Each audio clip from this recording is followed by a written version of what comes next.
Kozhikode കണ്ണഞ്ചേരിയിൽ petrol pump ജീവനക്കാർക്ക് മർദ്ദനം. 2 പേർക്കെതിരെ കേസെടുത്തു.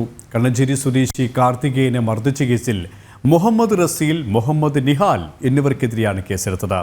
ഇരുവരെയും അറസ്റ്റ് ചെയ്ത ശേഷം സ്റ്റേഷൻ ജാമ്യത്തിൽ വിട്ടു.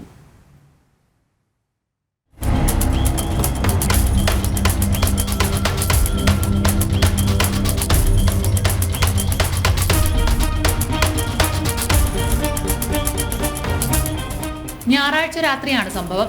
പന്നിയങ്കരയ്ക്ക് സമീപം Kannancheri New Janatha sales and service petrol പമ്പിലാണ് ആക്രമണം നടന്നത്. അരക്കിണർ സ്വദേശികളായ മുഹമ്മദ് റസീൽ, മുഹമ്മദ് നിഹാൽ എന്നിവർ പെട്രോൾ പമ്പ് ജീവനക്കാരനായ കാർത്തികേയനെ ആക്രമിക്കുകയായിരുന്നു. 2 ദിവസം മുൻപ് പെട്രോൾ അടിക്കുന്നതിനെ ചൊല്ലി പ്രതികളും കാർത്തികേയനും തമ്മിൽ വാക്കുതർക്കമുണ്ടായിരുന്നു. അതിന്റെ വൈരാഗ്യമാണ് അക്രമത്തിൽ കലാശിച്ചത്. അക്രമത്തിൽ കാർത്തികേയന്റെ മുഖത്ത് പരിക്കേറ്റിട്ടുണ്ട്. മറ്റ് ജീവനക്കാർ ഇടപെട്ടാണ് അക്രമം അവസാനിപ്പിച്ചത്. ഇതിന്റെ CCTV ദൃശ്യങ്ങൾ പുറത്തു വന്നിട്ടുണ്ട്.